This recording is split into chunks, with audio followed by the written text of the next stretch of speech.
Good evening all of you. स्वागत है आप सभी मित्रों का आज की इस मुलाकात में, चर्चा में। ऑफिसर्स ऑन ट्रैक पर हमारी जो बातचीत चल रही है वो कंपनीज एक्ट पर चल रही है और कंपनीज एक्ट में हम लोगों ने टाइप्स ऑफ कंपनी पर चर्चा करनी है। पिछली मुलाकात में लास्ट जो हमारा डिस्कशन हुआ था वो कंपनीज एक्ट के इसके टाइप्स ऑफ कंपनीज के पहले हिस्से पर बात हो गई थी और कुछ टाइप्स ऑफ कंपनीज में हम लोगों ने कंपनीज पढ़ ली थी। जैसे स्टैट्यूटरी कंपनी क्या होती है, रजिस्टर्ड कंपनी किसको कहते हैं, लाइबिलिटी के आधार पर हम लोगों ने तीन प्रकार की कंपनी देखी थी। एक है आपका कंपनी लिमिटेड बाय शेयर है, company limited by guarantee, company limited by share as well as guarantee. इन सब पर हमारी चर्चा हो चुकी है। आज कुछ और कंपनीज पर हम बातचीत करने वाले हैं, जैसे पब्लिक कंपनी क्या होती है, प्राइवेट कंपनी किसको कहते हैं, शेयर होल्डिंग कंपनी क्या होती है, और आपके शेयर होल्डिंग कंपनी कह रहा हूँ, होल्डिंग कंपनी किसको कहते हैं, सब्सिडरी कंपनी किसको कहा जाता है, फॉरेन कंपनीज क्या है, इन सब पर भी हमारी चर्चा आज होने वाली है। तो आज इस मुलाकात में बची हुई जो टाइप्स ऑफ कंपनीज हैं उन पर बातचीत करेंगे। क्लियर है भैया? इतनी बातचीत है आज की चर्चा में। शुरू करते हैं फिर आज की बातचीत। आप सभी मित्र आ जाइए। आपके लिए जो ऑफिसर्स ऑन ट्रैक जो ये सीरीज चलाई जा रही है, इसका उद्देश्य है कि आपके चारों जो कंपलसरी पेपर हैं उनके जितने भी इंपॉर्टेंट टॉपिक हैं सारे मॉड्यूल में उनको विधिवत तरीके से कवर किया जाए। Module A, module B, module C और मॉड्यूल डी के भी लगभग टॉपिक हम लोग कवर कर चुके हैं। सारी क्लासेस आप लाइव सेक्शन में, नहीं मिल रही क्लास लाइव सेक्शन में तो वो वीडियो सेक्शन में आपको दिख जाएंगी। लाइव और वीडियोस मिला के आप ये सारी क्लासेस देख सकते हैं। देख जरूर लीजिएगा क्योंकि इससे आपको पूरा कॉन्सेप्ट आराम से क्लियर हो जाएगा। शुरू करें फिर आज की चर्चा। कुछ टाइप्स ऑफ कंपनीज पर बातचीत हो चुकी है, कुछ पर आज हम चर्चा करेंगे। सबसे पहला है classification of companies on the basis of public interest. Public interest के बेसिक पर कितने प्रकार की कंपनीज हो सकती हैं। अब ये पेज आपके लिए ब्लैंक रखा गया है क्योंकि मैं आपको लिखकर एक एक बात समझाने वाला हूं, दोनों को कंपैरिजन करेंगे। एक तरफ हम लिख लेते हैं पब्लिक कंपनी, क्लियर है। एक तरफ है भैया आपकी पब्लिक कंपनी,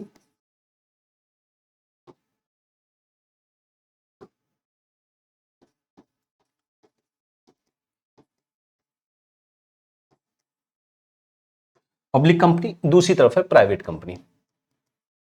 क्या अंतर होता है? प्राइवेट कंपनी, देखिए एक एक बात को ध्यान से सुनते चलिएगा। सबसे पहला जो अंतर है,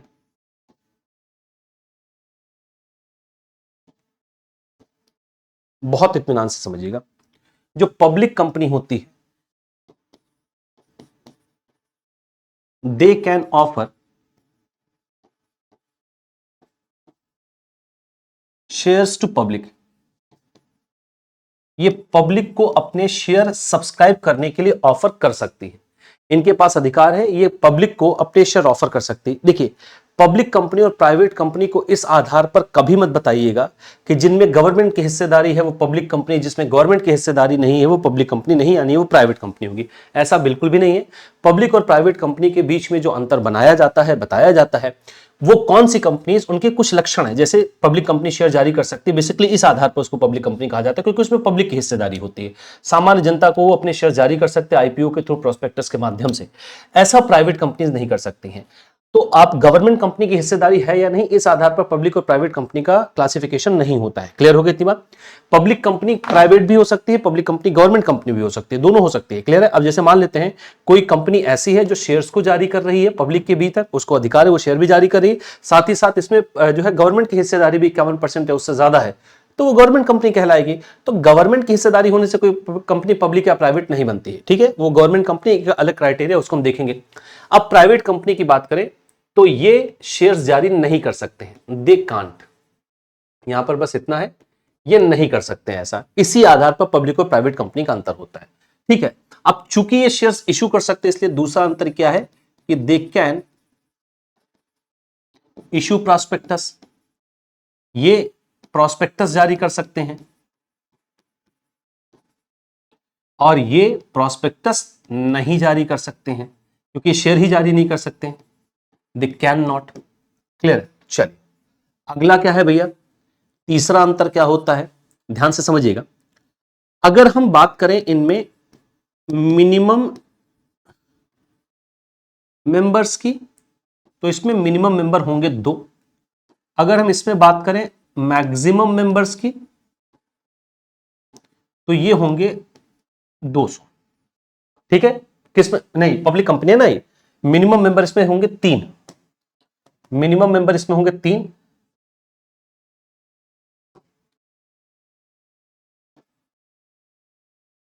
पब्लिक कंपनी इधर मैंने लिखा हुआ है, इसमें मिनिमम मेंबर्स की संख्या होगी 3 भी नहीं होंगे, इसमें मिनिमम मेंबर होंगे 7। मुझे लगा इधर प्राइवेट कंपनी लिखा है। तो इसमें जो मिनिमम मेंबर्स की संख्या होती है वो होती है 7 और मैक्सिमम मेंबर इसमें होते हैं अनलिमिटेड। यहां पर अगर हम बात करेंगे तो इसमें जो मिनिमम मेंबर्स हैं ये यहां पर हो सकते हैं 2 और मैक्सिमम मेंबर्स हैं ये यहां पर 200 हैं। ये प्राइवेट कंपनी इस तरफ लिखा हुआ है, ये 200 है, मैक्सिमम 200। यहां मैक्सिमम हो सकते हैं अनलिमिटेड, यहां मिनिमम मेंबर होने चाहिए 7। क्लियर हो गई इतनी बात भैया? चलिए, अब चूंकि यहां पर मैक्सिमम मेंबर पब्लिक कंपनी में अनलिमिटेड हो सकते हैं, इसलिए यहां पर जो शेयर्स हैं वो फ्रीली ट्रांसफरेबल होते हैं, वो फ्रीली ट्रांसफरेबल है। जबकि यहां पर जो शेयर्स हैं ये ट्रांसफरेबल तो हैं, ऐसा नहीं कि यहां ट्रांसफर नहीं हो सकते हैं, ये ट्रांसफरेबल तो हैं बट रिस्ट्रिक्टेड है। रिस्ट्रिक्टेड क्यों रिस्ट्रिक्टेड है? क्योंकि आप जो भी शेयर ट्रांसफर करेंगे वो उनमें 200 मेंबर से ज्यादा सदस्यों की संख्या नहीं होनी चाहिए। क्योंकि यहां पर मिनिमम मेंबर 7 हो सकते हैं, यहां मैक्सिमम मेंबर अनलिमिटेड है, तो मिनिमम चूंकि मैक्सिमम यहां पर अनलिमिटेड है, इसलिए जो संख्या है बाबू वो अनलिमिटेड होने की वजह से शेयर ट्रांसफर रिस्ट्रिक्टेड नहीं है, फ्रीली आप ट्रांसफर कर सकते हैं। जबकि यहां पर 200 से ज्यादा होना चाहिए। कभी ये मत कहिएगा कि प्राइवेट कंपनीज में शेयर ट्रांसफरेबिलिटी नहीं होती, होती है, बिल्कुल होती है, लेकिन रिस्ट्रिक्टेड होते हैं क्योंकि संख्या ही 200 लिखी गई है, संख्या ही 200 है। यहां तक की चर्चा क्लियर है बाबू? इतनी बात डन? ठीक है जी, चलिए आगे बात करें। एक पांचवा अंतर होता है डायरेक्टर्स को लेकर। डायरेक्टर्स की जो संख्या है पब्लिक कंपनी में मिनिमम 3 की है, प्राइवेट कंपनी में डायरेक्टर्स की जो संख्या है वो मिनिमम है 2। ठीक हो गई जितनी बात? ध्यान से एक बात को समझते चलिएगा। अगला जो अंतर है ध्यान से समझिएगा, पब्लिक और प्राइवेट कंपनी में जो पब्लिक कंपनीज होती हैं डायरेक्टर्स को मिनिमम मैक्सिमम तो वैसे जो नया वाला कंपनीज एक्ट 2013 उसमें मैक्सिमम डायरेक्टर 15 हो सकते हैं, लेकिन यहां मिनिमम 3, वहां मैक्सिमम 2 होंगे। यहां तक की चर्चा क्लियर है? अब देखते हैं सफिक्स क्या होता है, ये अपने नाम के अंत में इन्हें क्या लगाना होता है। सफिक्स जो पब्लिक कंपनी है ये या तो अपने नाम के अंत में लिमिटेड या पब्लिक लिमिटेड ऐड करेंगी, पब्लिक लिमिटेड। जबकि जो प्राइवेट कंपनीज होती हैं ये अपने नाम के अंत में इनका जो सफिक्स लगता है वो होगा प्राइवेट लिमिटेड।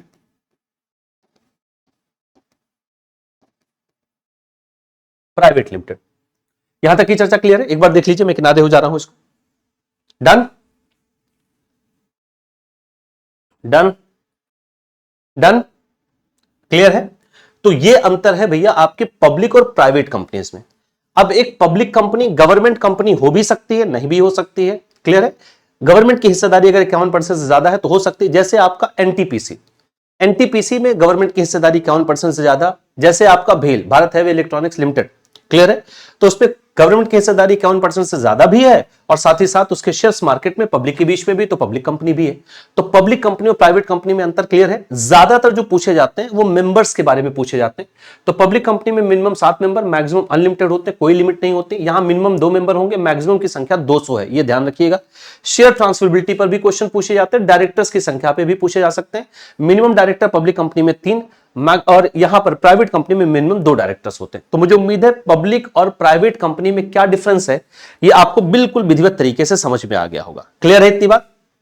कोई अंतर, इसमें कोई दिक्कत वाली बात तो नहीं? चलिए अब बढ़ते हैं नेक्स्ट कंपनी की तरफ। अगला है गवर्नमेंट कंपनी। गवर्नमेंट कंपनी याद करना बेहद आसान है। जिन भी कंपनीज में सरकार की हिस्सेदारी 51% से कम ना हो, या तो 51% हो यानी 51% से कम ना हो, 51% या उससे ज्यादा हो, तो वो कहलाती है गवर्नमेंट कंपनी। अब सरकार की हिस्सेदारी का मतलब कौन सी सरकार की हिस्सेदारी, सेंट्रल या स्टेट, दोनों में से किसी की भी। अगर किसी कंपनी में गवर्नमेंट की हिस्सेदारी 51% कम से कम है या उससे ऊपर है तो गवर्नमेंट कंपनी कहलाएगी। अब वो चाहे केंद्र सरकार की हिस्सेदारी हो, चाहे वो स्टेट गवर्नमेंट की हिस्सेदारी हो, या स्टेट और सेंट्रल गवर्नमेंट की मिला के हो, या 2 से अधिक स्टेट की मिलाकर हो, सरकार की हिस्सेदारी अगर 51% या उससे ज्यादा की है तो वो गवर्नमेंट कंपनी कहलाती है। क्लियर हो गई इतनी बात भैया? जैसे स्टेट बैंक ऑफ इंडिया हो गया, जैसे भेल, एनटीपीसी, ये सारे देखिए यहां पर पब्लिक और प्राइवेट को ध्यान रखिएगा, ये कई बार पूछा गया सवाल है, ठीक है जितनी बात। चलिए, the companies act 2013 section 2 subsection 45 defines a government company as any company in which not less than 51% of the paid up share capital. कोई भी ऐसी कंपनी जिसमें 51% से कम की पेड अप कैपिटल नहीं है, किसकी?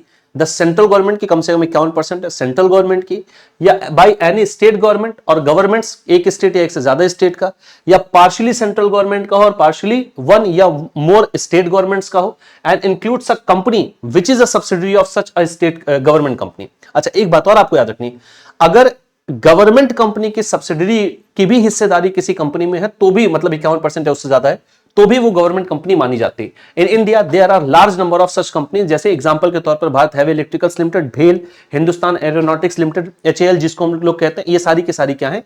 गवर्नमेंट कंपनी है। नेक्स्ट है आपका फॉरेन कंपनी, बेहद आसान है, सेक्शन 2 सबसेक्शन 42, सेक्शन याद करना जरूरी नहीं है।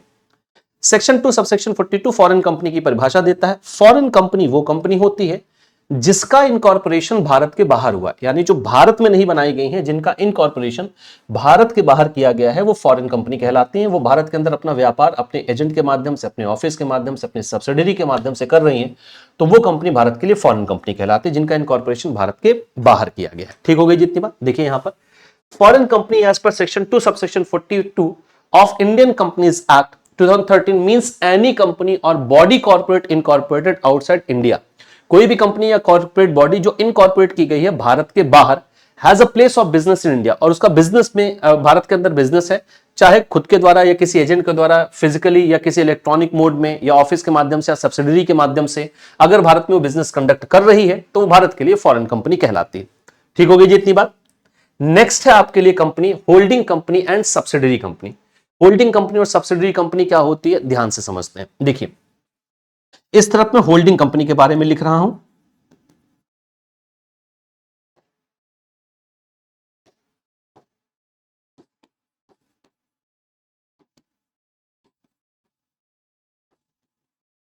मान लेते कंपनी है,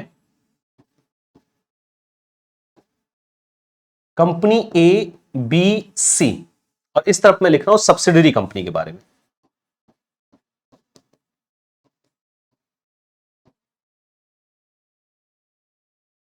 यह है company X Y Z. Clear है। अब कंपनी एबीसी के, ध्यान समझिएगा, ये कंपनी एबीसी जो है, कंपनी एबीसी ने कंपनी एक्स वाई जेड में मेजर शेयर होल्डिंग रखी है या मैनेजमेंट पर इसका कंट्रोल है, शेयर होल्डिंग है। यहां पर मैं दे रहा हूं शेयर इन्होंने अपने दिए हैं कंपनी एबीसी को।